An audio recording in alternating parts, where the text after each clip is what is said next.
Hi guys! For today's video, isi-share ko sa inyo ang aming pa-order sa aming small business. For today's video nga guys, meron tayong pa-order na coin purse canvas for birthday souvenir. Super late na nga upload nitong video na ito kasi itong order na ito ay nung last January pa. At ngayon nga lang ako nagkaroon ng time na mai-edit at may upload itong video na ito. Kasi bukod dito sa aming small business ay working mom din ako. But anyway, dito nga sa video na to ay nakikita nyo ng sinisimula na namin ni Daddy na tatakan yung mga coin purse canvas. Yung tinatak nga namin dito ay inedit ko lang din sa Photoshop. And pinrint out sa sublimation ink and paper. Yung ginagamit nga namin pantatak ay itong heat press. Si Daddy nga ang taga-press doon sa heat press. And ako naman ang naglalagay ng palaman doon sa loob ng coin purse. Nilalagyan ko ng palaman yung loob ng coin purse para maging pantay yung pag-print out ng design doon sa coin purse. Multitasking nga ang ginagawa namin dyan.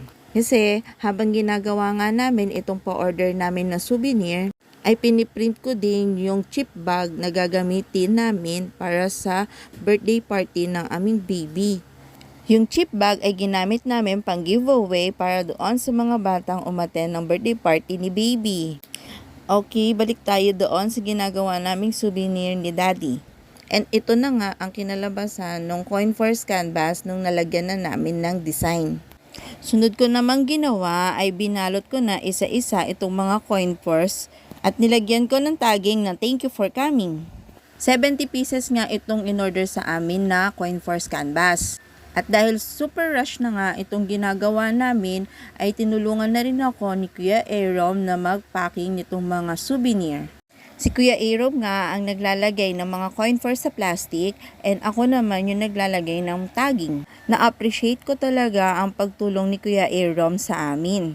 Dahil sa murang edad niya na 7 years old, alam niya na itong small business namin ay para magkaroon kami ng extra income. Itong itinayo naming small business ni Daddy na printing shop ay para rin naman sa kanilang dalawang magkapatid. I-manifest na lang natin na sana sa mga susunod na araw at taon ay maging successful din itong aming small business. Basta ang kailangan nating gawin ay maging masipag, matyaga sa lahat ng pagsubok na haharapin natin dito sa ating business. Hindi naman masamang mangarap guys na magkaroon tayo ng maganda at successful na business.